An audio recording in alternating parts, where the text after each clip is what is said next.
School Board meeting, 6 p.m., and I'll call the meeting to order.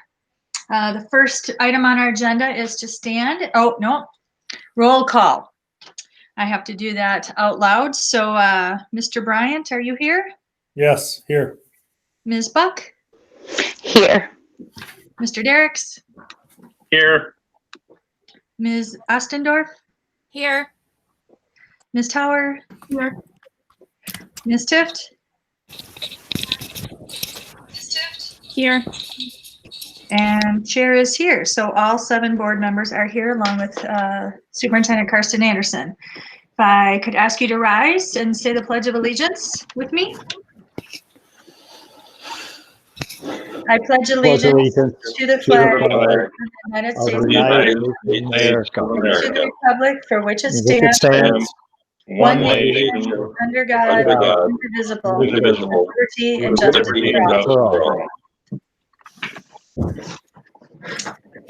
Thank you, everybody. And thank you, Lisa, for always providing that flag for us. It's very much appreciated. I have asked Mr. Derricks to share our vision this evening. Thank you. The mission of the Red Wing Public Schools is to educate and inspire all students as they realize their full potential and become respectful, responsible, and productive citizens. Thank you, Arlen. The only item on our agenda this evening is the return to school plan. And because this is a special meeting, there can be no additions or changes to the agenda. And so I will go ahead and turn that over to Superintendent Anderson, who will walk us through what we need to be updated on this evening. Thank you. I'll just give a real brief introduction, and then if you're okay with it, I'll hand it over to Shonda and then Amy to talk about some relevant issues. First of all, as you know, I made the decision in November to go from the learning models we were using that time to distance learning for all students. And I just want to make it clear to everyone who's watching is that, I take full responsibility for that decision. I don't think past or current board members should be held responsible for that, because I'm the one who looked at the data and made the decision. Just as a reminder, the decision was made at that time for a couple of major factors. First of all, we had significantly rising COVID rates in the county. In addition, and possibly the more important factor with the school district, is that we were having a very challenging time finding enough staff members and substitutes, especially substitutes, to fill all of our personnel needs. That, in combination with the rising COVID rates, made me realize that we would have further difficulties, especially as we went through the holiday season, in terms of finding enough people. So that's the reason the decision was made, and I'll take full responsibility for that. Fast forward about a month, on December 21st, the school board voted for changes to the learning models. I won't go through each one. They're listed in the board packets. I've sent emails out to parents as well. But the plan is to bring back in-person learning for grades K through 12 on January 12th. A week later, we'd have in-person learning for grades 3 through 4, as well as hybrid learning for grades 5 through 12. So that's the current plan that was approved by the school board. There are some significant issues I think that we should cover together so that you have all the information you need and your questions answered.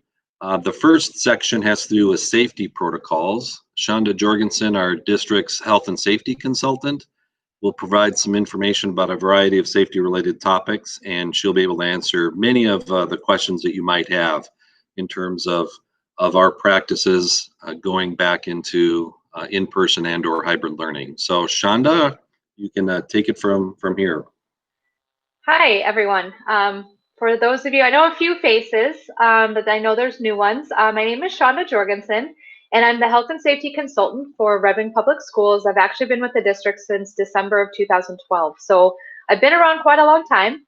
I'm more of a, I used to be more of a background person. My job is to make sure the school district is OSHA compliant and also compliant with any other regulatory bodies that are out there. And then in March, COVID hit, and now I think everyone in Red Wing has my phone number. Pretty sure. Carson, do you want me to talk about what specifically? Which direction do you want me to go? I'm sorry. Yeah, and I can certainly give you the topics as we go. Sure. First of all, could you give the board, the COVID response team's recommendation as far as quarantine periods? Sure. Okay. So this was something that came out in the beginning of December. So originally during the fall and early winter, if you were a close contact to a positive person, you were required to quarantine for 14 days. Meaning, the last day you had contact with that positive person, you would now have to stay home, stay out of the stores, stay away from people for a full 14 days. At the beginning of December, Minnesota Department of Health released new information on how people could possibly short quarantine, meaning we could shorten quarantine times from 14 days to 10 days and possibly 7 days. And so the COVID response team has been working pretty hard to figure out how we can implement this for both staff and students. It's going to require a lot of tracking. Each situation is different. There are certain stipulations that you have to meet to be able to short quarantine. You have to have a defined event for when you were exposed. So, for example, a birthday party, or you went to a sporting event or something, it had to have a beginning and an end. And you also cannot show any symptoms, and you also cannot have a positive person in your household. Those are the three first things that you have to happen in order to short quarantine. After that, you have to follow a set of rules. If you want a 7-day quarantine, you must take a COVID test on the 5th day after exposure, no sooner. And then you have to come up negative and provide us with a negative COVID test, a negative PCR test, so either a swab or a saliva test. We won't accept any other tests. And then you would be allowed to come back on the 8th day after exposure. But you're not done quarantining. You still have to monitor your symptoms, and you still have to kind of check in with how you're doing for the next 7 days after that for the full 14-day.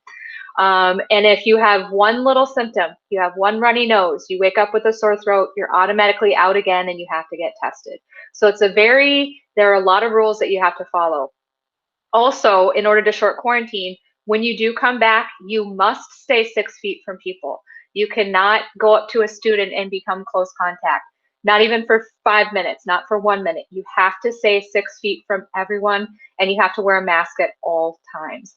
And so when we were trying to figure out how we could do this with students, we got a little panicky. We were worried about how this was going to work, because usually on an average day, we might have 1 to 2 staff that will call in with a close contact, but each building could possibly have 5 to 10 per day. And so deciding if they can short quarantine, if they don't qualify, was going to be a monstrous feat to accomplish. And Karsten, Pam, Jim, and I were in a meeting with various other people on Tuesday, and Minnesota Department of Health and Minnesota Department of Education strongly encouraged us not to allow students to short quarantine. It's just going to be a tracking nightmare, and our worry is something's going to fall through the cracks, and we're going to let somebody come to school when they're infectious, and they shouldn't be there. And so from that meeting and just our talking about it and working through it, we would like to allow staff to be eligible for short quarantine. Not everyone is going to be.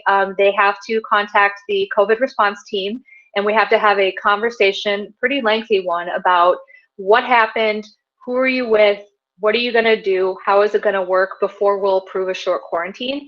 And then there are certain groups of staff that we will not allow to short quarantine, specifically teachers or paras that work with grades E through 2, because it is virtually impossible to stay 6 feet from that population.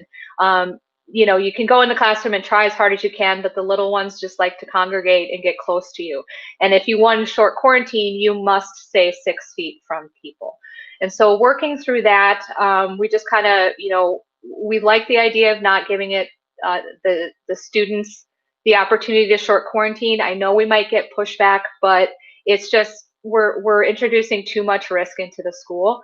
Also, Joni Gorman, who is the district nurse, she had a conversation with Mayo, and Mayo is going to follow our example. It's up to the school district to decide what they want to do for the district.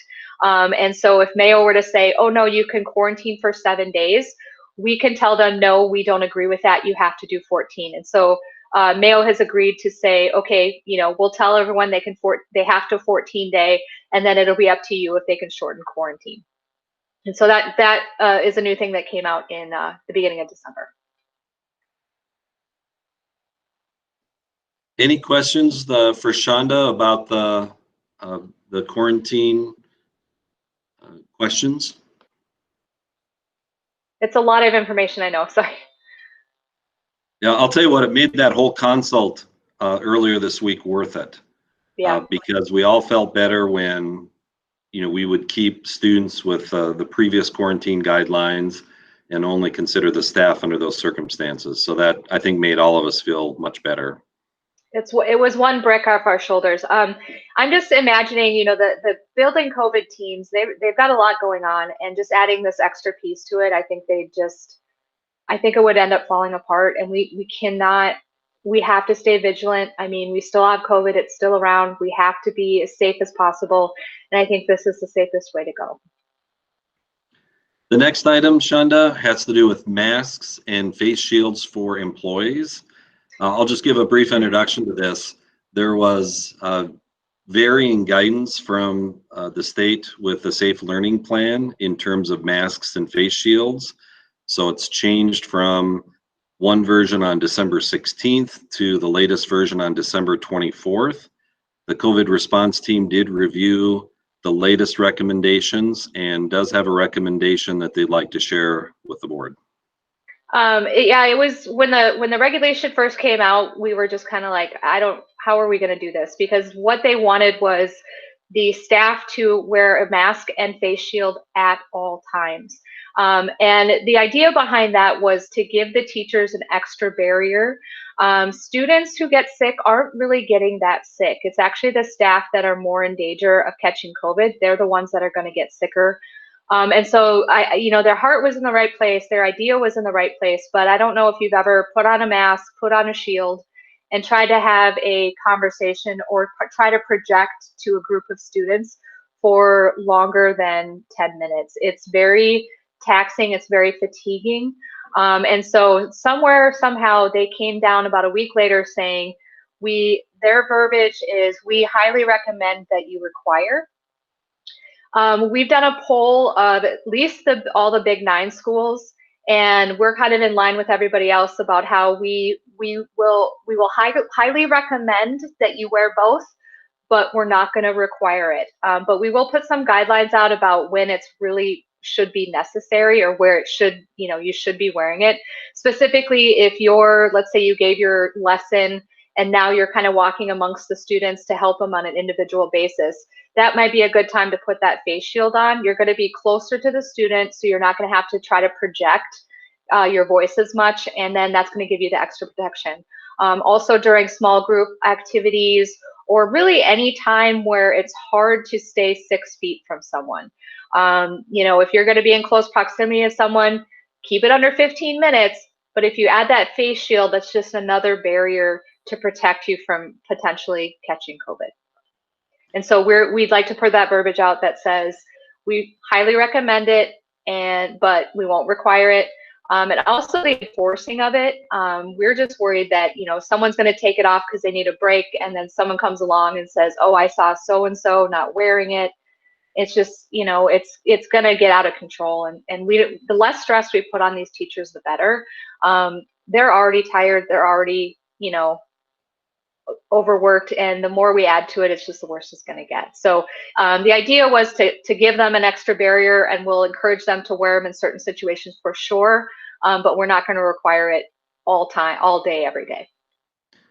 Also, I'll add that the custodial department does have a surplus of face shields if anyone desires to use them. So we will make sure that we have enough on hand because we want to give everyone, every employee the chance to wear both a mask and a shield.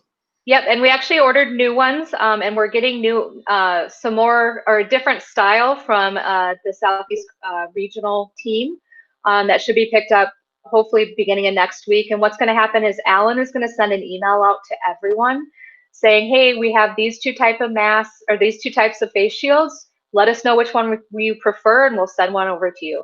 We did give every staff member at the beginning of the school year a face shield. But I know it's been a while. They could have gotten lost, broken, that kind of thing. So we do have the equipment to give to everyone who wants them. And then what about the latest as far as vaccinations, Shonda, for employees? Okay, so school districts or school employees are in the 1B category. So we're going to be kind of in line with the same essential workers, first responders, that kind of thing. Now 1B is a little bit misleading because right now they're vaccinating group 1A, but there's group 1A1, 1A2, 1A3. So it's not, just a big chunk of people and we're in the next chunk. And so what we've heard from Goodhue County, who we're working with, and also Joni was contacted by Mayo recently, we're hearing late winter, early spring. And so as soon as we know any information as far as distribution, we'll let you know. They will come to our site, but they won't come to every school. They'll come to 2 different sites in our campus, and then we'll organize it so people who want to get it can get it. It's not going to be mandatory. We can't require it, but we're going to strongly encourage it. The vaccine is a set of 2 shots. You are fully protected 6 weeks after your first shot.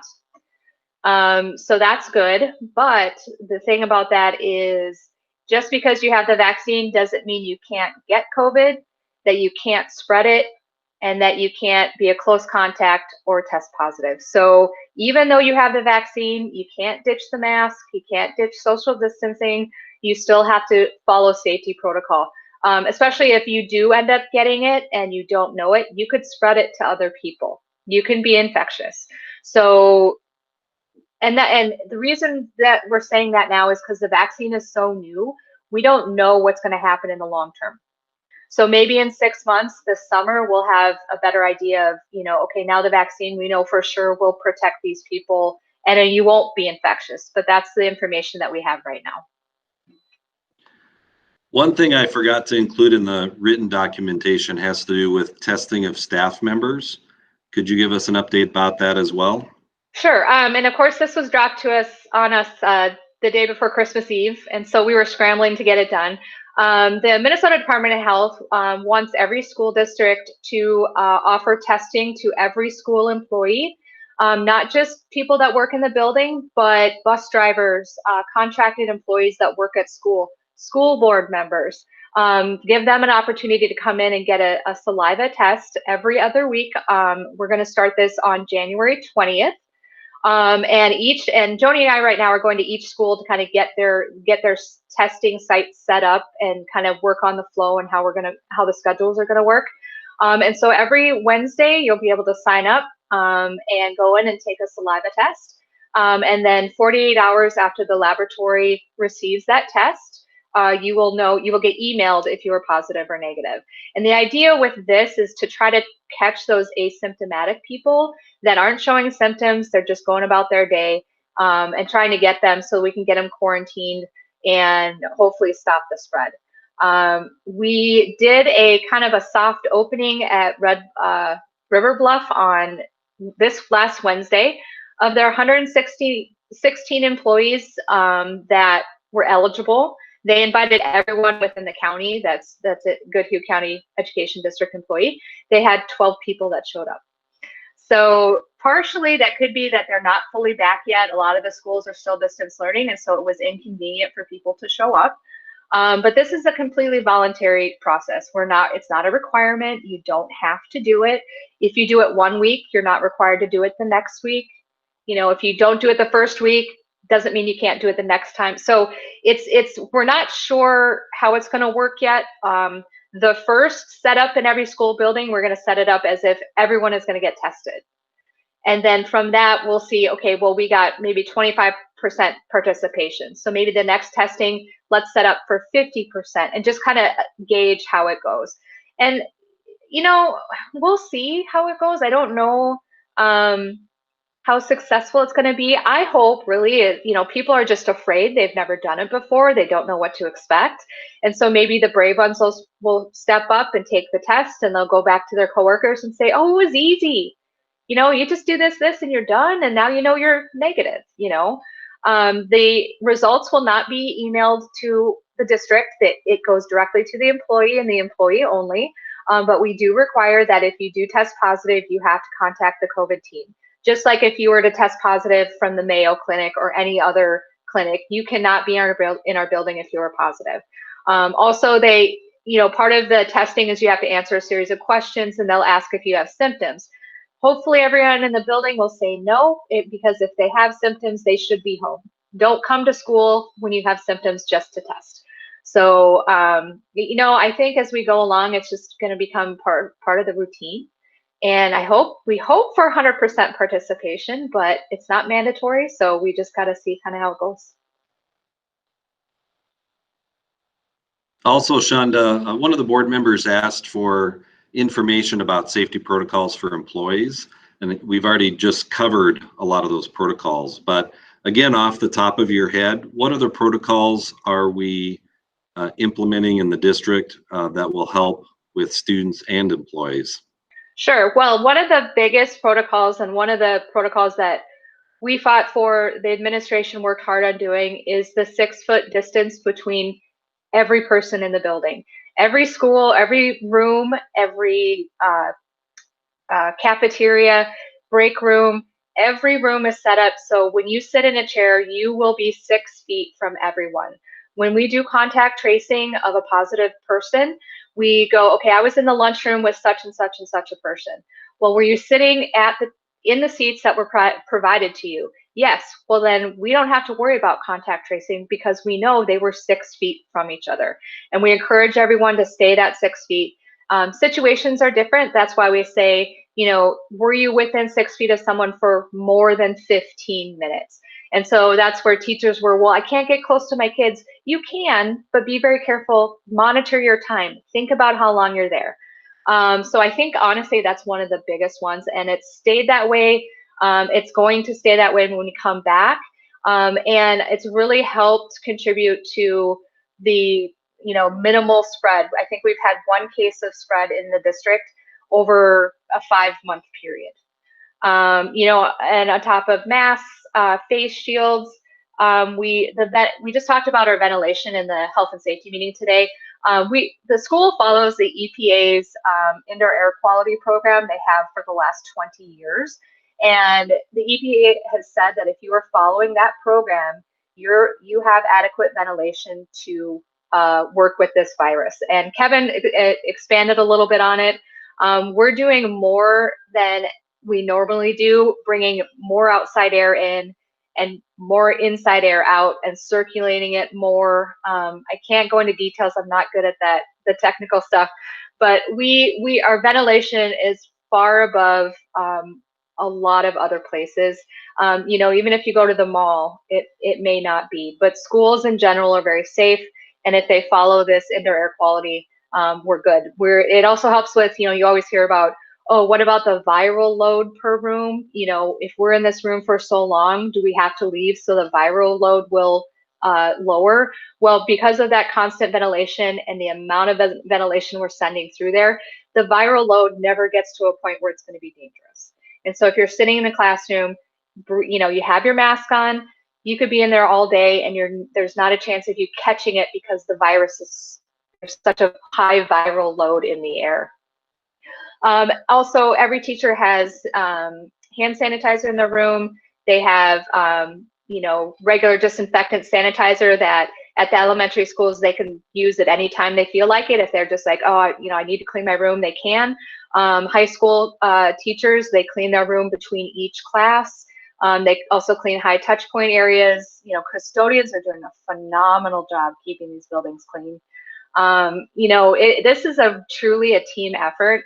And, you know, we started off strong with the model that we had. We sustained it for a very long time. Going to distance learning was based on a lot of factors, like Karsten said. Now those factors have changed a little bit because, you know, we were waiting to hit the 50 cases per 10,000, and they said that we have to go distance learning. Well, now they're saying most counties are over 100. So that's really not a number that we can really gauge on. So we're kind of turning internal again and go, what are we doing to keep our buildings safe? And really it's the having people call us and tell us when they're sick. Don't, you know, encourage them, call us when you're sick, families call us. So we're not letting people that are sick in the building, keeping people 6 feet apart, you know, giving them sanitizing tools and everything to keep their rooms clean. And just encouraging everyone to, you know, this is us. It's not just about you. It's about everybody you're around. And so I mean, I do this for other districts, and Red Wing I love Red Wing. You guys are doing a great job. So. And then also just a couple more things that we've done, and I think all of you realize this, but for people listening in on YouTube, I'll at least share this. We did decide to reopen Jefferson School for the primary purpose of just making sure that we have enough spaces so that we could spread our elementary kids through an additional building. And then that, along with having our specialist teachers and other teachers paired with classroom teachers, enabled us to really lower the class size limits throughout grades K through 4 in particular. And that enables us to maintain those social distancing guidelines, even when we're in person. And I think that's the key, is that we set up our model so that social distancing guidelines are expected even when we're in person learning for grades K through 4. So I thought that was a really good move. And of course, all this hinges on the resources that the school board was willing to spend to give us the greatest level of flexibility throughout the year. And it's disheartening when our kids are learning distance and we have buildings operating. I get that, but at the same time, we spent the resources so that we could make decisions about learning models to more restrictive models and less restrictive models. Without that investment, I think we would have been in distance learning for most or the entire school year. I have no doubt about that. So another one that I think of that's really impressive, George Nemenich and Al Hartnick, and I'm sure others came up with a great plan in the high school as far as one-way hallways. And I've been real impressed with that because we want to limit those interactions even in the hallways. Kids don't use lockers. They have to take their stuff to rooms and then carry it with them and those kinds of things. But that's just a quick snapshot of some of the work we've done. But Shonda's on the call right now, so if there are any questions about safety protocols, we can certainly ask her questions. And then after Shonda, we'll go into human resources for the paid sick time, as well as a staff member and substitute availability update.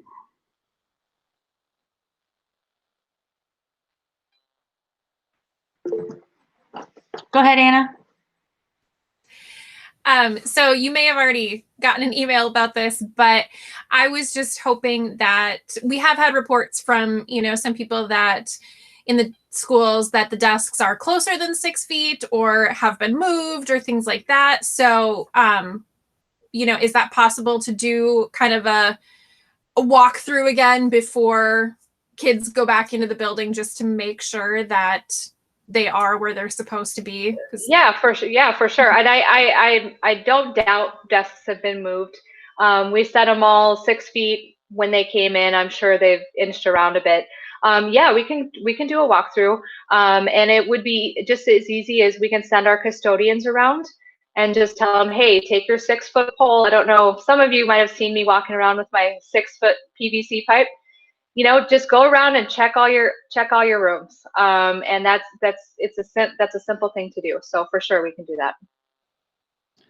Yeah, one good thing is that if we stay with the plan that K through 2 would be in the building on Tuesday, and then the others would come in later. So that would give us a little time to do those reviews in phases. But you're right, Shonda. I've heard multiple people talking about the person walking around the high school with a 6 foot pipe to make sure that we're following our guidelines. I don't get embarrassed. It's okay. I just want to take a minute to say thank you to you, Shonda, and the COVID response team. I know how extensively and deeply you've worked to plan through all of these different scenarios. And I just wanted to say thank you on behalf of the parents and the students for working so tirelessly at making sure that our buildings are safe. And by the successful way we've been able to maneuver through the fall, we know that your work is paying off. And so just thank you so much. You're more than welcome. That's, that's our job. And we want kids in the building too. We want it to be successful. Sometimes I will throw stuff at people and they'll get annoyed because, oh, we have to do this. Well, yes, but if we want to be safe, we need to do this. And they finally come around and now they see the success of it. And so I'm just glad to be a part of it.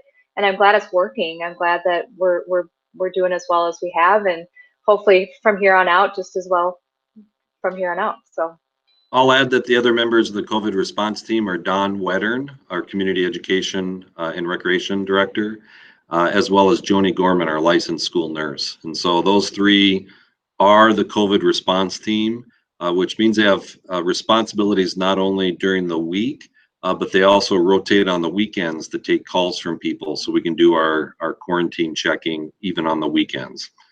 So I know they're putting in a lot of extra time than anyone ever would have imagined. So I'll echo what Pam said, and thank you, Shonda, and Don and Joni. You're welcome. Shonda, would you mind staying on the call, through the discussion today, just in case we have a question for you? I kind of want to make sure that everyone has a chance to get the information they need. Yeah, I threw a lot out, so it's probably going to take a little process. And oh wait, I had a question. So yeah, for sure, I'll say. Well, thanks, Shonda. Yeah, you're welcome. Thank you. If we can go into Amy French, our Human Resources Manager, who will talk about two different issues. First, the emergency paid sick leave through the Families First Coronavirus Act, and then staff and substitute availability. But before you talk a little bit about the FFCRA, I want to tell you I'll give a quick background and then she can give details if there are questions. But the federal government had mandated that employers needed to provide up to 80 hours of FFCRA leave for people resulting from like being sick with COVID or being quarantined, those kinds of things. That expired on December 31st, but there was another federal law that gave employers the opportunity to extend that through March 31st. And so that's kind of the issue that we should decide, preferably tonight or Monday night, as far as whether or not we should provide that voluntary paid sick leave. And I have to be honest, at first when I heard of this possibility, I was not in favor of it. And then I kept thinking about it, and then finally saw an issue from the School Board Association, the leader, that gave a sample resolution about what that could look like. And I liked it for several reasons. First of all, it would apply to all employees, not just the people we have, we would develop MOUs with. I think it resolves any concerns about setting up MOUs with different employee groups or considering alternatives. So I think it's a simple solution. And then, of course, more important, I think it's the right way to go because it's a safer solution for everyone. Certainly, if we have employees who are not feeling well or have COVID, we want them and expect them to stay at home. Some people are living paycheck to paycheck. Others, don't want to use up their sick leave for a variety of reasons. And so our thinking is that we could approve the resolution that would give the employees the ability to use any remaining paid sick leave that they did not use before December 31st in the same manner that it was being used before. So that's the recommendation of Amy, Jackie, Sherry Johnson, who oversees special education, teachers and paras, as well as myself. And again, I've changed my tune. So at first I wasn't in favor, and now I think it's the right thing to do. As far as cost for that, it's really impossible to gauge because we don't know how many would access that paid leave moving forward.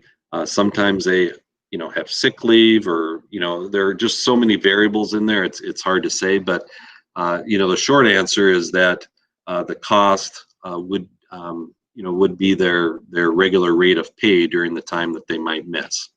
So, but if you have any questions about the criteria for meeting that leave or other details, Amy's on the call and she'll answer any questions that you may have about that.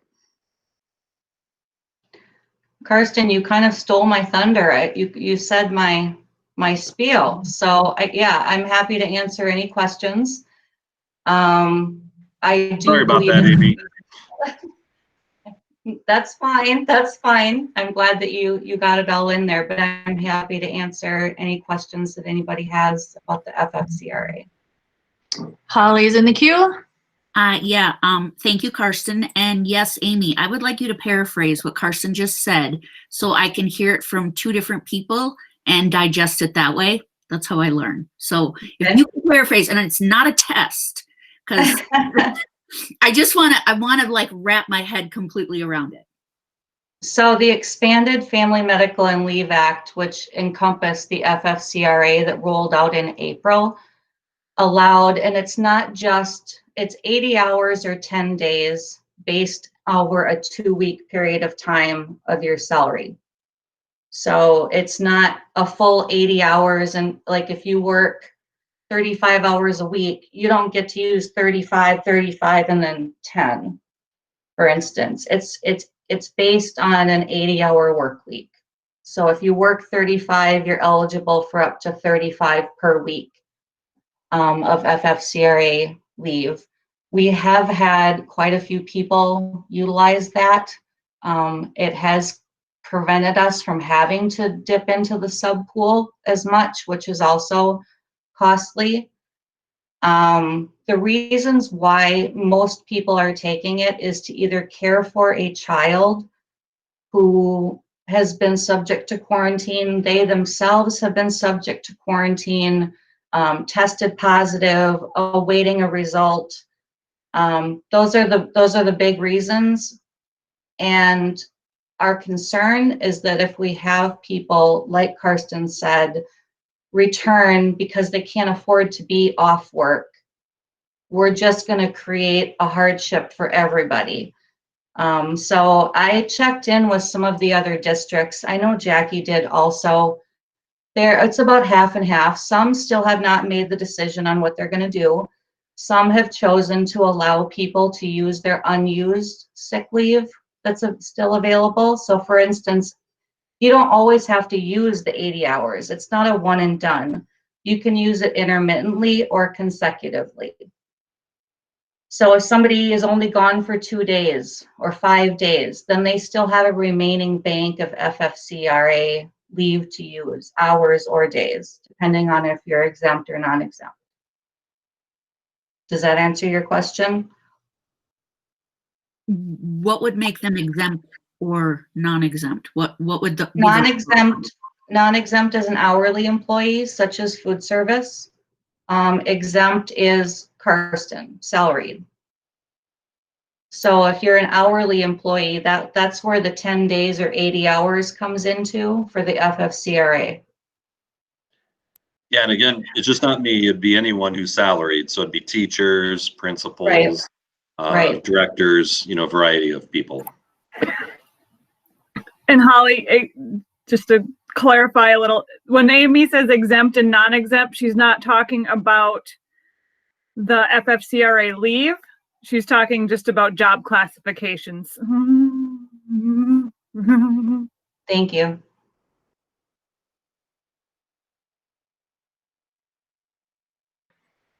Any other questions for Amy? Amy, could you go over? Anna had hers in, and then Nikki had her hand raised. Oh, sorry. I'm sorry, Anna, I Okay. just wanted to clarify real quick that this is, as my understanding, and make sure I'm right, that this is not adding an additional 80. So for example, if somebody had to use 80 hours in October for a quarantine, they've used it up. They would not be eligible Correct. if they have to quarantine in February. This would not, they would not have any time left to use. But if Correct. somebody didn't use that 80 hours, any portion of it, or, you know, if they had any of it left from earlier, they could potentially use it if they need to quarantine again, or there's a new situation. Yes, this is only for unused leave, and this would expire March 31st. And by the way, I believe that's the date that's in the federal legislation. So that's why MSBA included that date in the resolution that was included recently from a couple of days ago. So I just chose that date. We may want to review that a month from now or 2 months from now to see if it should be extended. But at least that's the recommendation that we have. Nikki, did you have your hand raised?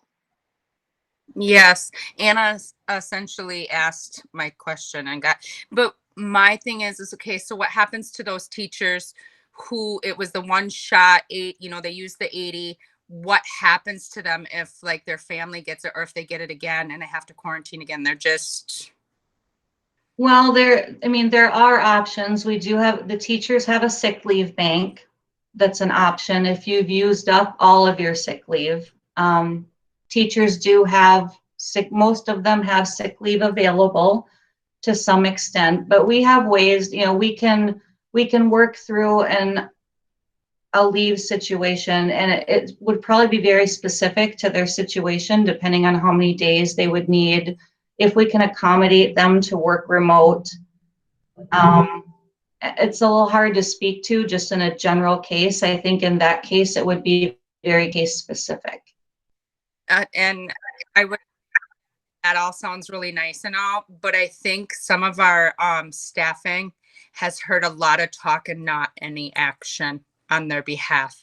So I don't want to get off topic and stuff, but this is something I definitely want to dive into further on down the road.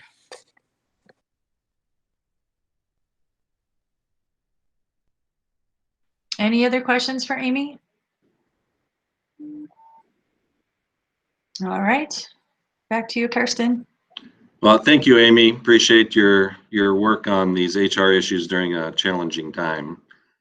The last area that I'll cover has to do with compliance with the Safe Learning Plan. We talked about that quite a bit earlier this week on Monday night. We did have a meeting the following morning with representatives from the Minnesota Department of Health, Minnesota Department of Education, Goodhue County Public Health, and others. Pam Rowe, Jim Bryant, Sherry Johnson, Joni Gorman, a variety of people were on that call. And it was a very productive call. And I'm not sure what Pam and Jim think, but I felt a lot better after the call. We shared our plan returning to school, asked them questions about whether or not we'd given appropriate communications, before the specified deadlines. We asked questions about, the fact that we were planning to bring in our students with intensive service needs earlier than what we had talked about in December. My reason for that was just to make sure that we are still in compliance with the Safe Learning Plan, and they clearly indicated that we would be. So I felt really good about that. I don't see any particular violations of the Safe Learning Plan. I haven't heard anyone say that we had them. So that makes me more confident moving forward, because we want a safe situation for our kids, and we want high quality education, but we also want to comply with the governor's orders and the Safe Learning Plan. So I won't go over all the details about each area about the rolling starts or the first starting date. The information's in the packet. I know we covered it last week. I did include one section about the intensive service needs, though, as far as communications about that. So it's slightly different than last time, but again, we did vet it with people from those two organizations. Go ahead, Holly. I was just hoping that you and Jim could just share like a minute or so of what your takeaway was from it. I'd like to hear your perspectives. Certainly, I'll speak first. It was a well-attended meeting by different variety of people around the state, and we grilled them pretty good about specific questions about the plan. Did we meet the deadline? Can the special people with the special needs and all that, are we okay bringing them in? And they said that they were strongly recommended that be done right when we're doing it. The plan, we talked about the plan, about the notification. When we released our plan, when we decided on our plan, and they were all, Heather Hirsch, I think is her name, Heather. She's the one real leader on that, and she said, no, you're right in line with what you need to do. Everything is good to go forward. She saw no problem with it, and like I said, we reeled on specific. I don't have the exact questions, but it's pieces of the plan and how we come about it and how we presented it were discussed, and they were all totally in favor of it. We even talked about the short team quarantine, the long, and all that, and Shonda and them were there. And I came away thinking, everything we've done and planned and prepared for is being done right. So, thank you.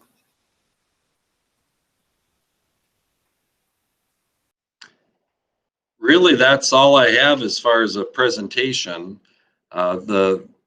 The only thing that I'll note, typically when we have a resolution, we want to present it and then give people a couple of weeks to think about it, process it, ask questions, and those kinds of things. Obviously with our current return to school plan, that'll start on Tuesday, hopefully, that kind of limits our time frame. So there is a recommendation for us to consider as far as approving the resolution to extend the deadline for leaves granted by the Families First Coronavirus Response Act. That's included as a recommendation. And, I did include a copy of the resolution that we could approve tonight. So, there may be some questions about that. And then, right now the plan is to bring back kids, as I had included in the chart at the beginning of this background information. If there is a desire to change that plan, that would still be in compliance with the Safe Learning Plan, we could certainly entertain motions to that effect. I believe strongly that, and I understand the last year's school board made the recommendation to go forward with the plan, but I also want to respect our new board members and really all board members to make sure that they have enough information so they're aware of what is going to be happening. And so that's why we have the special meeting again tonight. Jennifer, you're in the queue. Yeah, thank you, Pam. I would like to make a motion to approve the resolution to extend the deadline for the leaves granted by the Families First Coronavirus Response Act. This is Anna. I'll second. All right, motion on the table by Jennifer, seconded by Anna. Any discussion? This is Jim. I like it. In the private sector where I work, I have managed a business. We took advantage, an employee of ours took advantage of that. It was the right thing to do. And that employee was actually out longer than that. And so that they're very, very appreciative of the fact that it was available to that person. We are happy to do it. So it is like Ms. French said, it's 30. If you're 30 hours a week, that's what it is. The other thing, just she didn't mention, is we learned is this. In our case, it went over Thanksgiving, the holiday. so that an employer can decide to include the holidays or extend it those, and we chose to extend it, which was the right thing to do. So no, this is a good thing for the good thing for us to do for those that are in need of it. So. Any other discussion? Any other discussion? All right, then we will start a roll call vote. We will start with Anna Ostendorf. Aye. Ms. Tower. Aye. Ms. Tift. Aye. Mr. Bryant. Aye. Ms. Buck. Aye. Mr. Derricks. Aye. And chair votes aye. So the resolution passes 7-0. Thank you.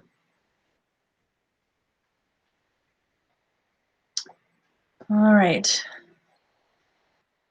Are there any other motions that anyone would like to make at this time regarding the back to school plan? Arlen.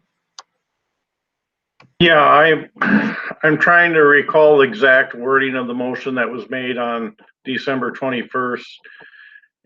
My recollection was going to come to the board on January 4th. And in regards to making sure things, I don't remember the exact wording, but we were in compliance with the state and everything else. So if the motion was to keep going, that's great. If we need to reaffirm it, then somebody should make a motion. I'm not going to stir it up one way or another. I'm on board with us bringing our kids back to school as the plan is. But Carson, do you remember the exact wording of the motion back in December? You know, that's a good question, Arlen. I know that January 4th was at least discussed.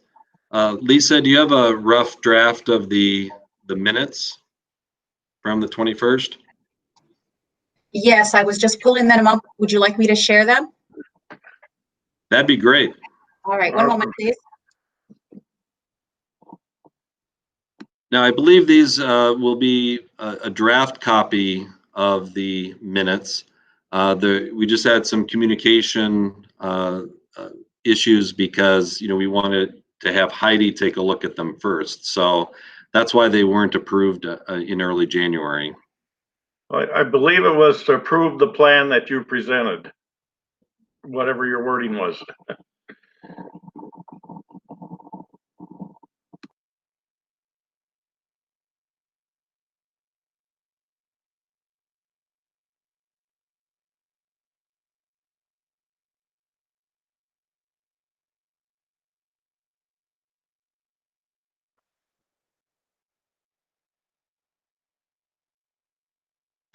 Can everyone read that writing?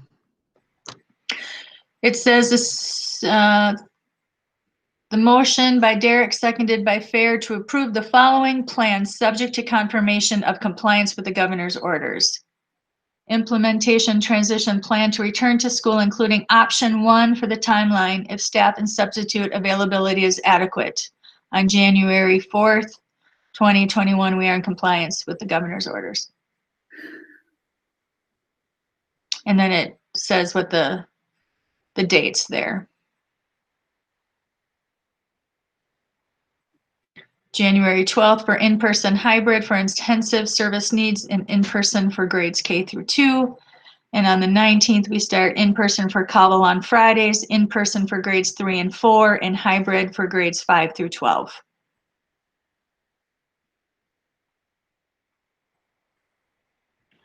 So that is the previous. These minutes have not been approved yet, so, you know, they're a draft copy.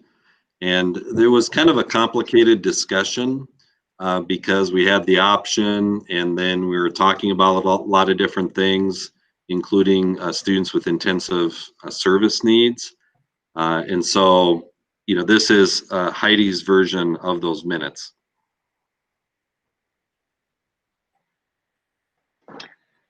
Holly, your name is in the queue. Thanks, Pam. So, Karsten, as we look through this and we contemplate heavily, could you please review our district's policy around protective equipment for staff to wear? What is the expectation?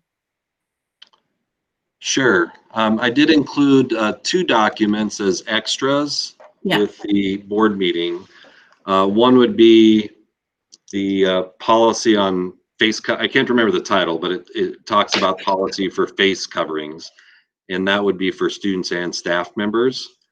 We also have the Safe Learning Plan dated December 24th, so that's also included as an extra, and there's some information about face coverings there. Can we post that so we can read it together? Sure. Lisa, could you look on the extras website so we can show that document? Holly, are you talking about the Safe Learning Plan or the policy? The policy specifically. Oh, sure. So I think it's in the 800 series, Lisa. Atta girl. Woo, woo. You're so good.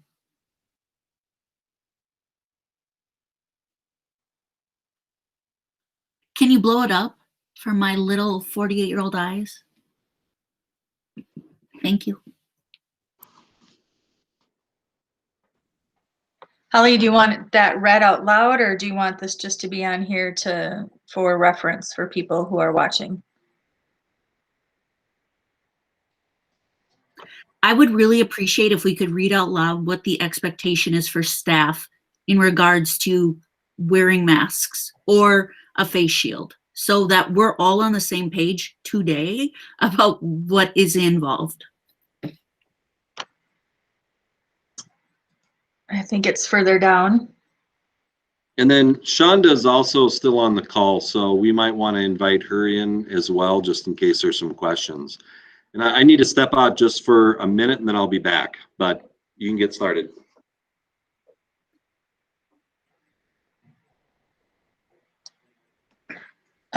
This policy is 5 pages long. The expectation that I hear that I am reading through says face coverings. Let's see. No.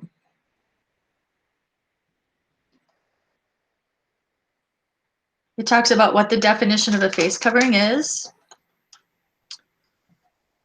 I think maybe the most succinct is just under the general statement of policy and letter C, that unless there's an exception described in part 4, which is basically like being outside or those types of eating, that all students, staff, other people present indoors in school buildings and district offices or riding on school transportation vehicles are required to wear a face covering.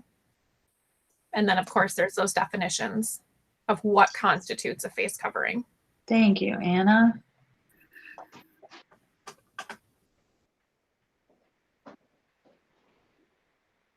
So we reviewed this, went through this thoroughly back in August, and we're still having issues with the requirement around this policy. And I'm not going to get into disciplinary whatever, because I'm not privy to how that's been handled within schools, nor do I need to be. What I'm concerned with is with moving forward on Monday, and there is a situation that staff don't feel comfortable, what is their recourse? Yeah, what we are telling people to do is to notify their immediate supervisor if they have a concern, and then that individual will investigate. So, for example, if there's an employee in the district with the concerns about a colleague or maybe a student, then that person, well, let's say a high school teacher, should go to Mr. Nemenich, and then Mr. Nemenich would talk to the complainant to find out more information about what happened, and then Mr. Nemenich would go ahead and investigate. Sometimes that might include Amy French as part of the discussion because she's the human resources manager. Sometimes Mr. Nemenich, for example, would deal with it directly himself. So that's just kind of a general example, if that makes any sense.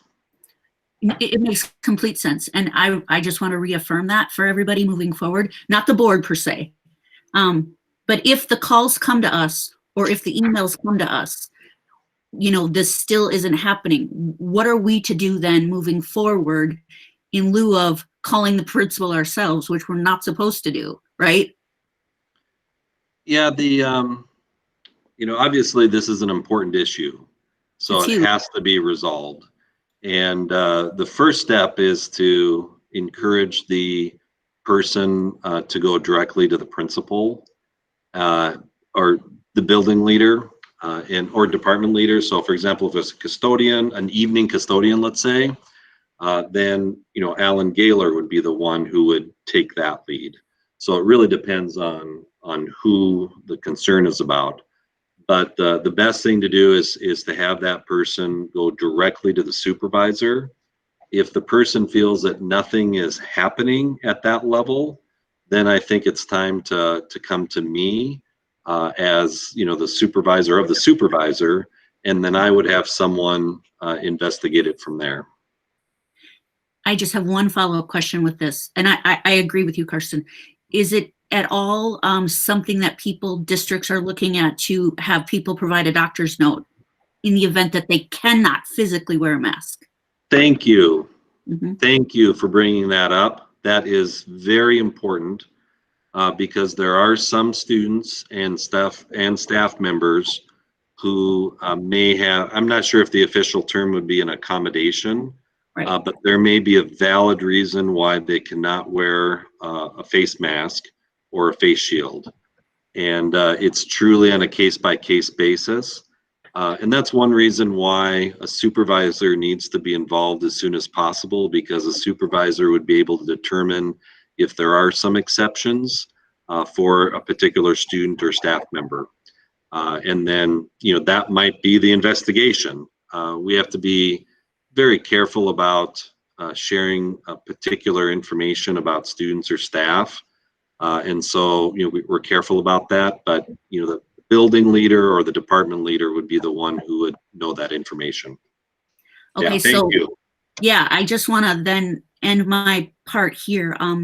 It's possible the board may have to come back again, or the policy committee, and if it continues to be an issue, we may have to look at putting it in our policy.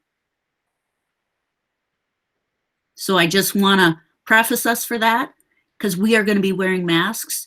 My take on it is for quite some time. And I don't want us to get lost in March, spring break, and everyone's exhausted and masks are hanging off ears because nobody's gotten COVID, in their periphery. Yeah, that was a concern that I believe Arlen had brought up in early January or late December, because we have had some instances where, we've received reports that, some employees are not wearing masks or maybe not wearing them appropriately. And I know that our leaders have taken those issues, at least generally, seriously. But if there are doubts about that or questions about it, then, we want to know about it, obviously. Thank you. Well, I think it's important to note that, what Shonda had said earlier about, maybe somebody took a break 6 feet apart and then somebody walks by and sees that break, and then they assume that that person has been non-compliant all day or all the time. So I think if we can put this back on the individual administrators to be compliant, I think that's important. I know there are a lot of students who want to be back in the building to see their friends. And in order for that to continue, then everyone, and I mean everyone, who can wear a mask had better be wearing a mask. That's all there is to it. And we have to take that seriously. I'm thinking that students will appreciate the fact that they can come back, and they're going to take it seriously once again. And then we're going to have to, the building leaders are going to have to deal with the comfort level increasing, and then suddenly it's not taking us seriously. So we're gonna have to take that to heart. I think you're right, Karsten, though. So many kids just want to get back in the buildings, and I think they're willing to do what it takes. But I think that we also, as a district, need to send a very firm message that if you're not willing to be compliant on this, you will be sent home. No ifs, ands, and buts about it. Yeah, and I know that has happened because we have taken that seriously. And so some students have been removed from school, because of not wearing the face mask. Now, I say all that, I'm really proud overall as far as how our students and staff members and visitors have taken this expectation. So overall, I'm very proud, but we're a people institution. We have over 400 employees. We have perhaps over 1,000 kids in the building on a certain day. And so we're not perfect, just like no other district is perfect, but we need to do the best job we possibly can. Holly. Thanks, Pam. I just want to say that I know the board right before the break worked extremely hard on coming up with this and coming to conclusion and resolution. And I admire that. And I know I wasn't there. I am not in the position right now to reverse it. That's my personal take. I am concerned about the 7 through 12 hybrid mix. I'm concerned about the 5th and 6th grade hybrid stuff. That concerns me immensely. Special populations, little people going back to school, 3rd and 4th graders going back to school, I'm on board. Kids Junction has knocked it out of the ballpark. They've proven it can be done for 10 months. The school district has done an amazing job, but we have set up elementary in a beautiful position.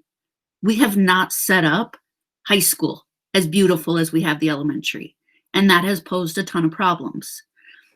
We have a couple weeks to still think about that, but I'm not in any move to make a motion to reverse, me personally. So I just wanted to put that out there. Thanks, Holly. I think that we've heard all of the background. Oh, Nikki, go ahead. If you could actually, I don't always see that hand raised on my screen very quickly. So if you could just put your name in the queue, that will help me immensely because that's where I look for it. So thank you. I'll go for you, Nikki, and then Arlen is after. I don't know how to put my name in the queue. And Oh, okay. Mary Sense Kindergarten to raise your hand. So I wanted to touch on, I have been doing my own homework. I spent the last 2 days, I took off, finding the information that was missing for me. I found out a lot, and I just wanted to touch off of Holly's. I wasn't here when that plan was made, so I'm not in a position, but you better believe I've engaged this community, and I've heard a lot of voices, and I'm going to be going from here on up. So I just wanted to put my stance on it. Again, like I like how Holly presented her stand on it, and I just kind of wanted to follow with that. Arlen? Yeah, just go back on the masks part of this situation. Like I say, I'm on board with our getting our kids back. I think the way we've set things up, but I want to make it known that I positively will do all I can to make sure that our mask policy is vigorously enforced. If it isn't, this is not going to work. I know I sat on policy committee when this was put out. I'm not just quite sure where it was. I asked the question on our students. My understanding was if the students can't wear a mask or won't wear a mask, they will not be in school. They'll be taking distance learning or whatever it is. That's my understanding. But this also applies to our staff. If they cannot follow it, we need to discipline them if they don't. And I'm not saying an occasional blip here, oh, I came out and I just had my mask on for a moment. I'm talking about the chronic abuser. We have to absolutely make sure that we do enforce this policy. And I expect that will take place. And if it doesn't, you'll be hearing my wrath. Thank you. Thanks, Arlen. Anna? Thank you.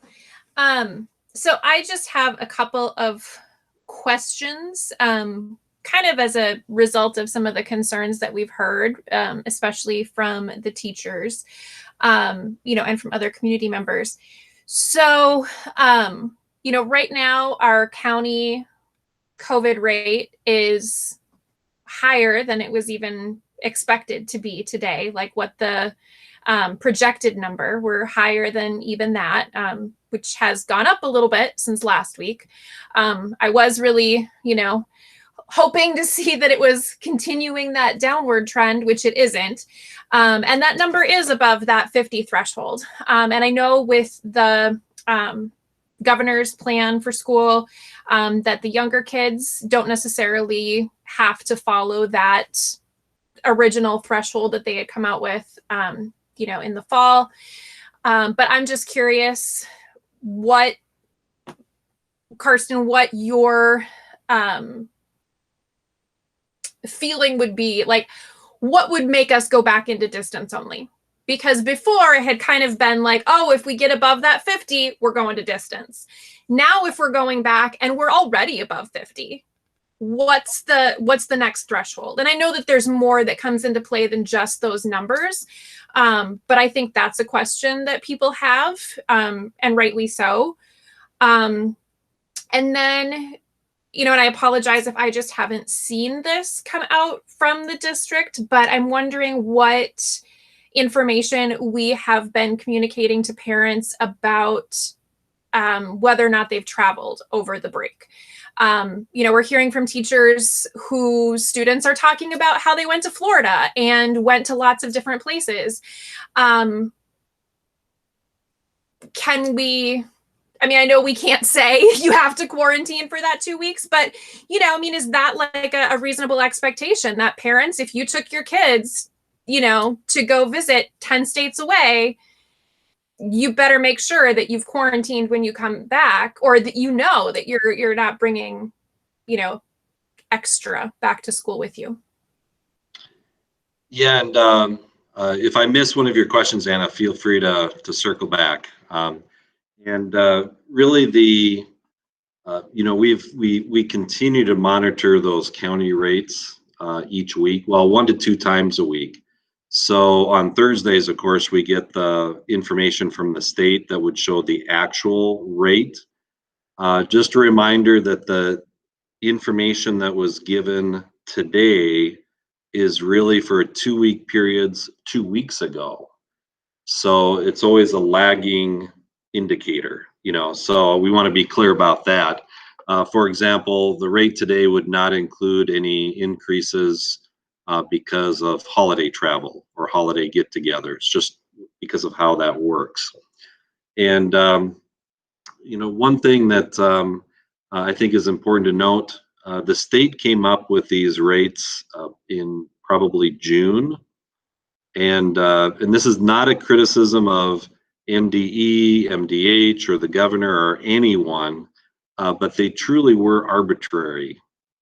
I don't think there was a strong framework that they made those decisions on, just because COVID is totally new. You know, we've never experienced anything like this, at least in our generation. So when they came up with the data points, I truly think it was arbitrary.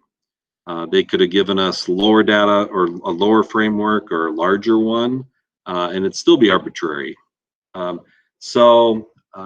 the same time, though, we started the year with really low rates in the county, and they crept up, and then they significantly increased after Halloween.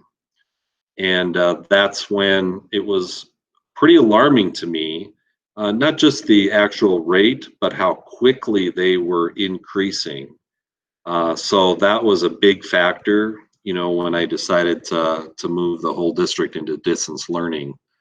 Now, another factor at that time, as I mentioned earlier, is that with all the talk about the rising rates, and there were some staff members who were quarantined, a lot of concerns. We had a lot of staff members who were staying home.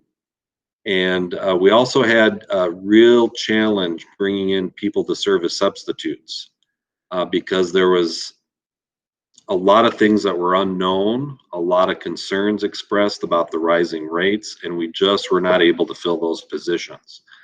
So there were sometimes, I know one day we were 5 people short, and in some businesses, like a large business with 400 employees, they can get by with that. In a school system that totally relies on person-to-person supervision of kids, being 5 short down throughout the district is a big deal because so many are committed to a certain spot. And unlike a normal situation, we cannot just we can't split up the classes into different rooms or combine 2 classes because that would violate our social distancing guidelines. So when I made that decision, rising county COVID rates was a big deal, but even a bigger deal for me was not having enough staff available to appropriately supervise kids. And that was even after we had sent multiple classes home because there was a quarantine situation involving, people in those classrooms, and we were still short. So to make a long story short, I think those were arbitrary numbers, understandably. What else could they do? And now things have settled down, they've stabilized, they've come down since those highs in the early winter. So we're very pleased about that. Right now they're around 70, maybe 75. And I don't have a specific threshold that I would say, oh, we got to go to distance learning tomorrow. Because I really think it depends not only on that rate, but then also if it's rising or if it's decreasing, and then how confident we are with the protocol. So that's my long-winded answer to your first one. I don't have a specific threshold, but I will say that I think if the board members are available on Monday nights or would be available for a quick meeting on Thursday, Pam, Jim, and I were talking earlier this week about our willingness to call an emergency meeting because if the rates are skyrocketing, then I think we better either I need to do something or we need to do something right away. And I agree with Jim's analysis. If we're going into distance learning, or possibly, then I think that would probably qualify as an emergency meeting. We'd do it and then make a decision. So we don't want to mess around with it. At the same time, I'm not sure if we should have a particular threshold. Now, Anna, you asked the second question. I know Jim has a question to ask as well, but Anna, what was your second question? Just about what guidance we're giving for people who are traveling, that, if you've traveled, are we asking that you quarantine a certain amount of time or anything before coming back into the schools? Yeah, we have not, expected that from parents as far as asking for that information. We stress the CDC, we have stressed the CDC guidelines in the past. The one issue that came up to me, I think, it must have been before Christmas, had to do with someone who is traveling to another country to visit his or her family. And, there were some questions raised to me about, whether or not we should quarantine that person. After looking into it, it really, I don't think would have been fair.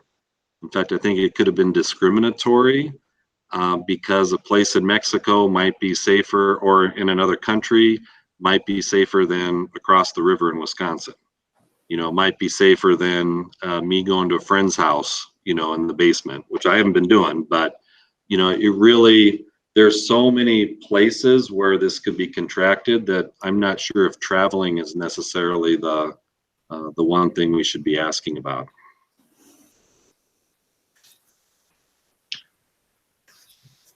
Thanks for those questions, Anna. Jim. Thank you, Madam Chair. We did talk on Tuesday with the MDH, and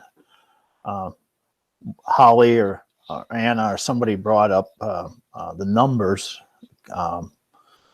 and the fact that they're 2 weeks behind. They did alert us, and I think even the governor probably alluded to that in his talk, that there's an expectation that numbers in the statewide may be higher after the holiday break for various reasons. So even with that, though, stated that they project or expect it to be higher, they're still in favor of the plan going forward that we have submitted today. And we talked yesterday, Superintendent Anderson and I, on our monthly one-to-one, and we discussed exactly what he said about the calling a meeting, and we will get together, and if we need to put this whole topic of COVID in the school at the front of our agenda to discuss and talk about, and just share any information we have forward. And I would like at the next meeting on the 19th, we have come up with some type of a discussion about how we go forward once school is in session, how we scale it back, or how we go forward as a board. We didn't even give that consideration back last fall when we gave the superintendent the authority to do whatever's necessary, and we went from in person from K through 4, hybrid and that, to just shutting it down. It probably was something but it didn't happen for like 11 days. So we would have time to meet in a special meeting or an emergency meeting to address that, to discuss that. And so we will put this on, I think, on every regular school board meeting. We should be having this conversation, because earlier in the meeting, to talk about vaccinations and all that. Right now, there's currently around 100,000 people in the state of Minnesota that have been vaccinated. We know there's about 5.6 or whatever million. So we're a long ways away to get that rolled out there to many more people. So this is going to be around. Somebody said earlier in the meeting, this is going to be around for a while. We need to be on top of it. But I like the dialogue tonight by the board about, going forward, getting it going, get it started and tried, and but we need to revisit on a regular basis and how we're doing to make sure that we're following the policies, we're following everything. And so we will strive when we set up the meetings, the agenda, to put this towards the front so people aren't waiting till the end to hear what's going on. So thank you. Jennifer.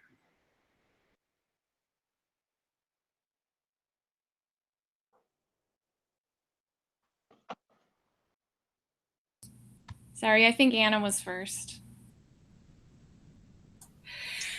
I was just going to ask, and this is kind of changing the topic a little, so we might need to go back. But we've heard from a lot of 5th and 6th grade teachers about how hybrid is not really working for them, that they're sort of in that weird middle ground of not being elementary and not being secondary. And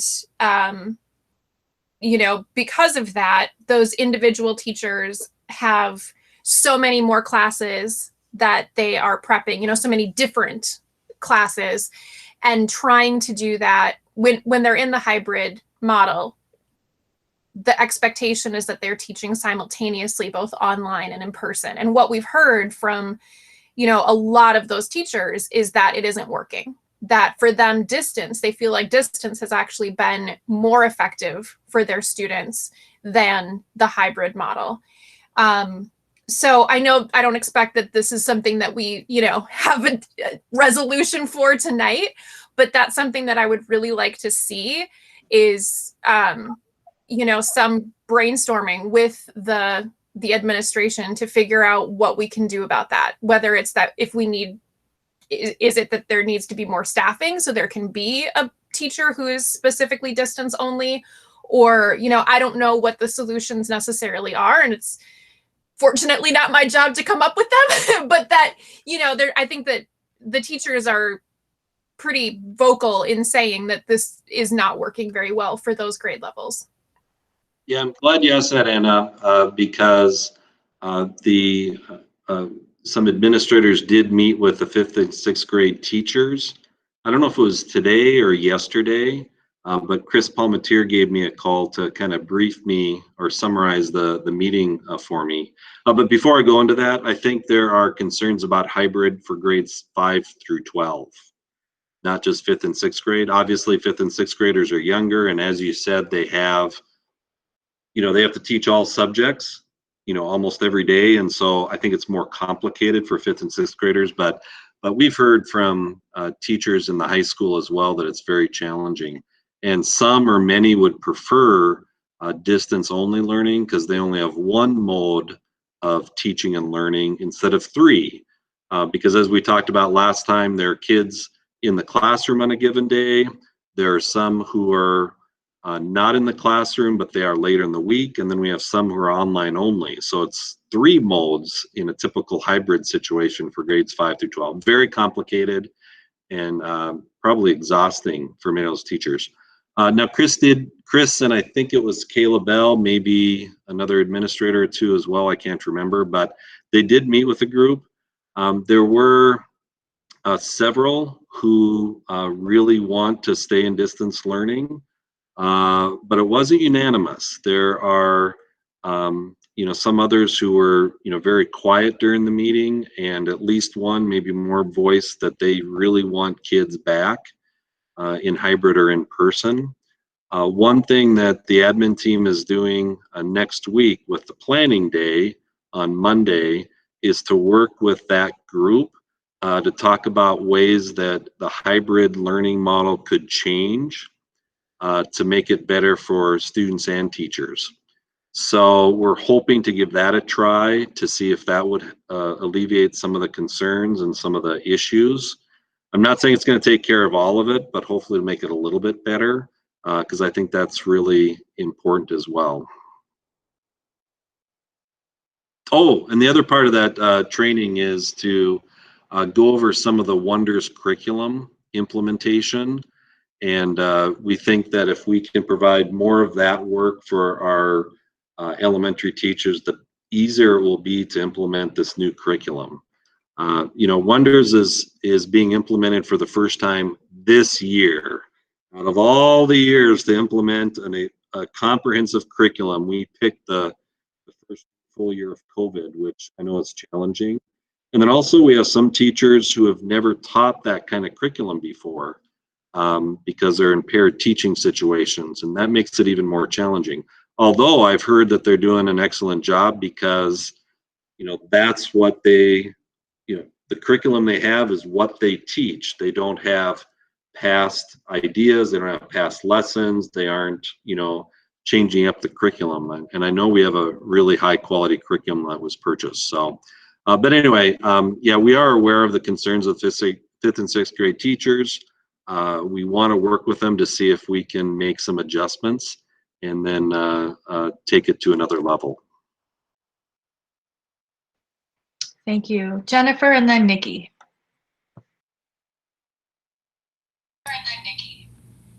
I had the same question that Anna had. I would just also add on to that, as Karsten, as you mentioned, hybrid learning and teaching is difficult, not just for the 5th and 6th graders, but at the high school level, 7 through 12.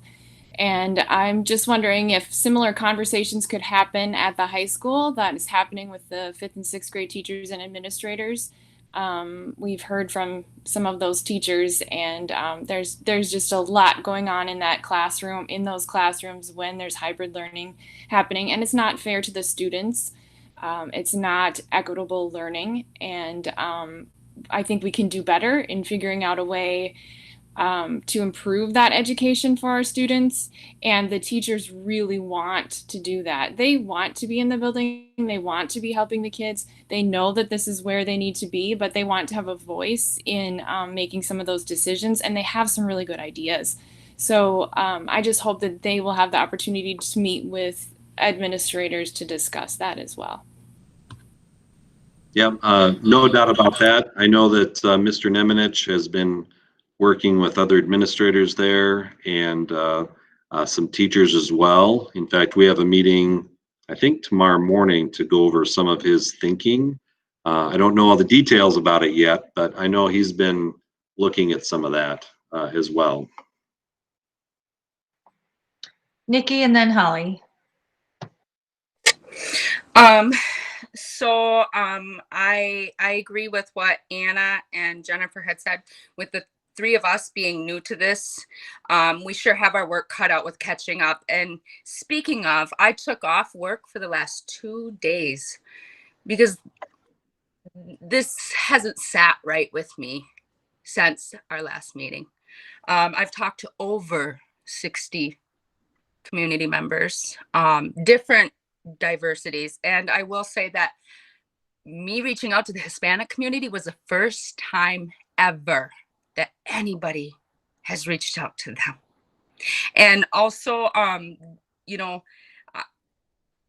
we'll get into that another time, but I do want to start strengthening these relationships with our core people on the inside that make this happen. So I just have one question, and we'll get into this in the other meetings because I'm in business mode. So I would love to talk feelings. We can capture that at 9 a.m. to noon. Those are my feelings hours. I have a job right now. So in this job is, can I attend some of these meetings that you're going to with these teachers, with George Nemenich, with any other group that, you know, I want to be involved as a community member as well.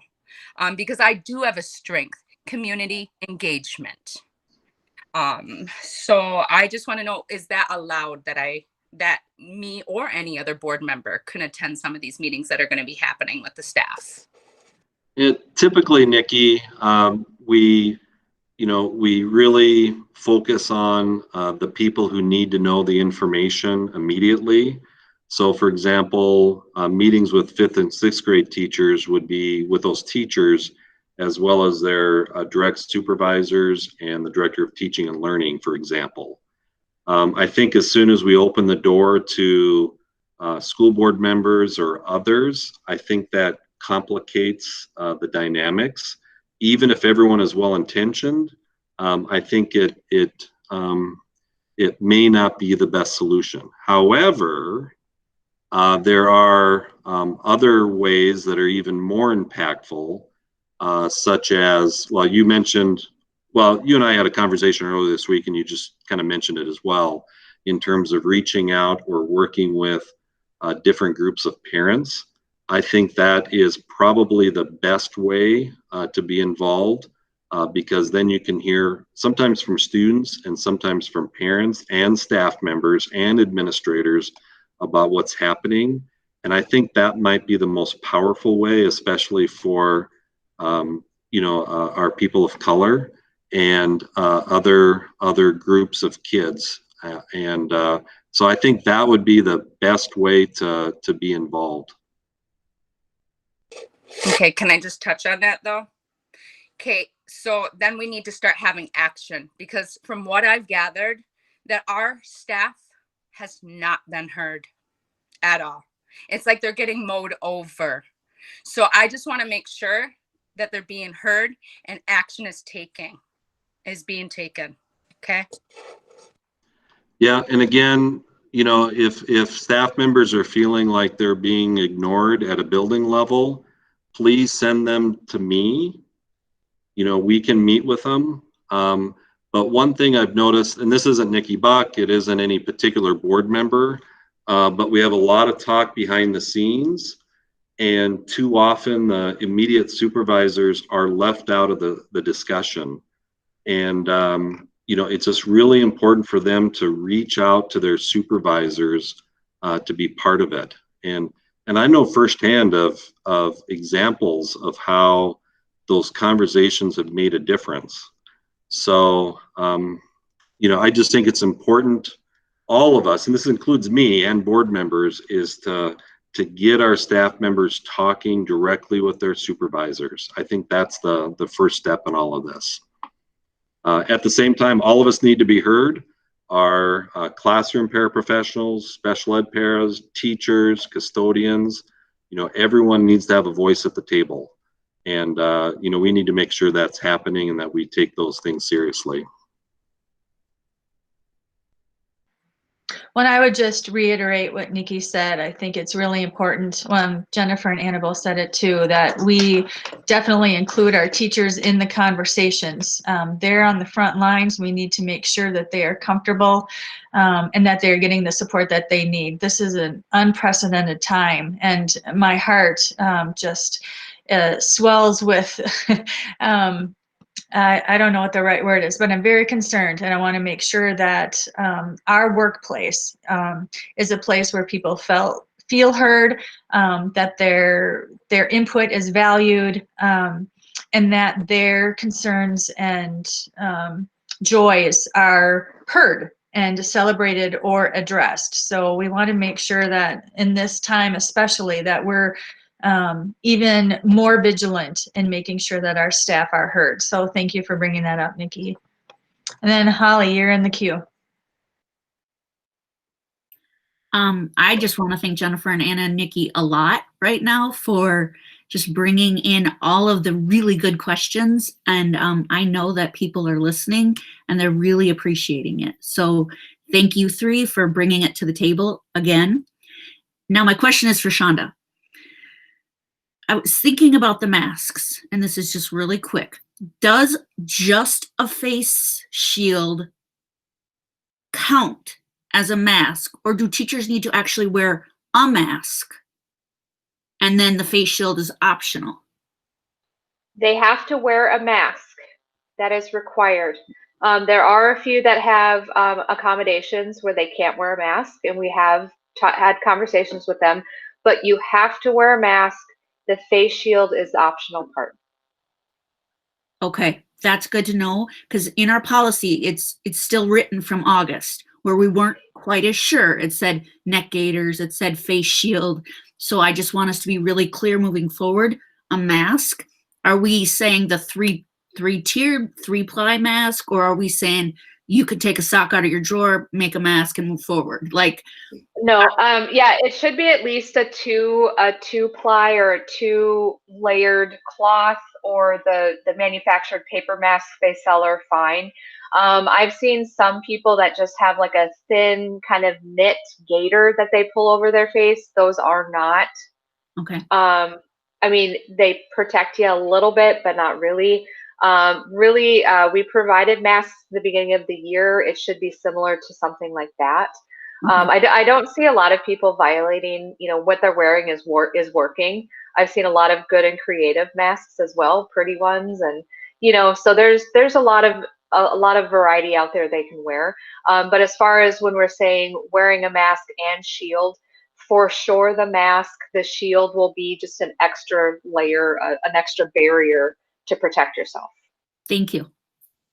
And Holly, as a follow-up, I'm going to send an email to the School Board Association to see if they'll be updating their model policy, because our policy is based on that. And so Okay. I'll send that out probably tomorrow.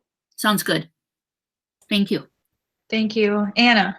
Our policy does say that a neck gaiter is a definition of a face covering. So yeah, I'm wondering if we need to update that. Is that something you want to wait on, Karsten, to see if the School Board Association is changing that? Or is that something that we should be doing now to specify that it's 2-ply or more?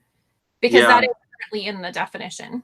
I think, well, in fact, I'm going to type the email actually as we keep discussing to my contact at MSBA, because there are probably multiple places in the policy that should be changed based on the Safe Learning Plan dated December 24th. So it'd be nice to kind of get them all at once.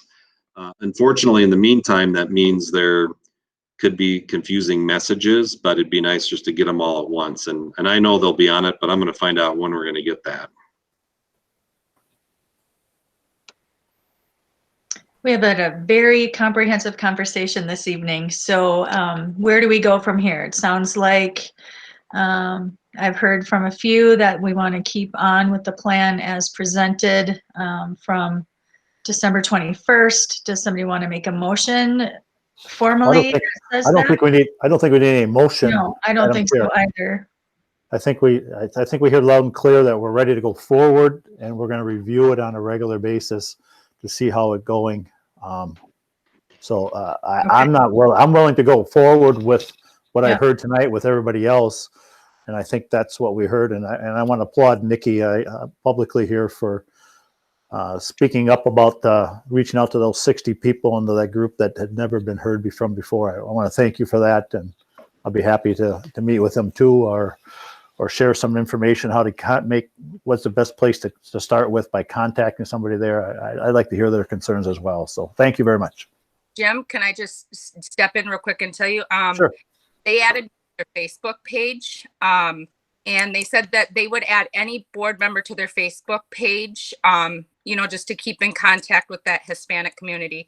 I know there's that barrier, but for me, my husband is a second language English speaker, so Sure. I have access to communicate a little bit easier than most of our board members probably do, but nonetheless, it was a very warm and heartfelt invitation to all of us. So. And we've had them come to when we were meeting in person down at City Hall. Somebody came from the Hispanic community and spoke at our board meeting, which was very nice. But unfortunately, I'll be honest, I don't do Facebook, but I have email. I do Instagram. Ooh, big deal. But that's just me. I have enough going on in my life. I don't need to sit there and put and be involved or look at Facebook. But I'll be happy any way I can else to converse or share information with them as well. So, but thank you for doing that. And they can reach out to me, or I can reach out to them if you share the information to me. Either one, I'd be happy to do that. So, well, for you guys, you got a social eye on your hands. Good. I don't get me wrong. Computers and all the social media is here. I get it. I just haven't embraced it. I understand computers are the future, are here, been here for a long time. I just surround myself by people that help me understand it and do the work. And but thank you for doing that. And someday I might get on Facebook. Okay, I will, but The pressure's probably there. will. But I'm excited, I think, to get forward with this plan and get some kids back in school to see how it's working safely. And I applaud the custodians, the staff, the administrators that have, and Shonda and her team too, that have made the school as safe as possible. And I'll just echo this out there. It's something that we've been supposed to be doing for decades. If you're not feeling good, stay home. Cover your mouth. Wash your hands. Coughing, sneezing. But if you don't feel good, stay home. Where society always came, I don't want to use sick team. I can't burden my staff by missing. You're helping them by being away from them during these untrying times. So That's well said, Jim. thank you. Do you anything more? I'll make a motion to adjourn unless somebody else wants to keep going on here, but I think we've met, except for Holly there. I see your hands up. I'm going. Go ahead, Holly. I just had one more thing. For future meeting, which is the 11th is workshop, correct? Yes. Okay, if that agenda isn't full, I know we talked about some things, but I would really like to hear more about the 5th and 6th grade teachers and where they're headed with the plans, and then also high school, what we're going to do to problem solve around hybrid. Teaching 3 things at the same time is maddening. So we really need to focus on that in order to be prepared for the 19th, if that's where we're headed. But we need to do, like Jennifer and Anna and Nikki said, we need to do better. And we can do that. We have fully competent, capable people to do it. So I just want to get that on one agenda. And then, yes, Jim, you working on that? Hold on, if I could just quickly respond. We do have an agenda item called the Return to School Plan. It was just left there just in case. And so I think that would be the logical place to talk about 5th and 6th grade teachers as well as high school teachers. So I'll just send a message out to George and Chris to give kind of an update about that. So consider that already added under that section. And then I will note that earlier today, I did ask Lisa to include an extra topic on Monday night's meeting regarding special education administration. And so we'll give the full board and community an update at that time about what we want to, what we want to, what's happening and what we want to do in the near future. Great. Okay. So That sounds great. All right, so Are we upcoming done? Monday. Any other questions? For the new board members, if you could take a look at those committees, and they're on the website here on our school board website, there's a list of committees and the time commitment. So that if you have some ideas of where you think your talents and interests lie, if you could let me know that before Monday, I'll try and put together a draft of committee assignments, and then we can discuss that further so that we at least have a stepping off point in our discussion on Monday. All right.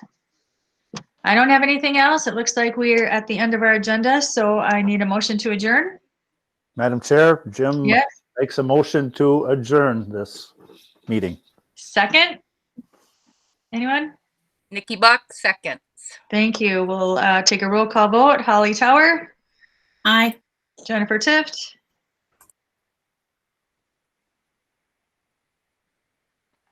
aye.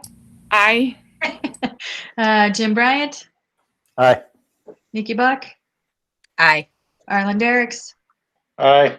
Anna Ostendorf. I Chair votes aye. We are adjourned 7-0 at 7:47. Have a great weekend, everyone. Good Thank luck in you. school. Good luck in school, everybody, on Tuesday. We'll see everybody Monday. Yeah. Take care.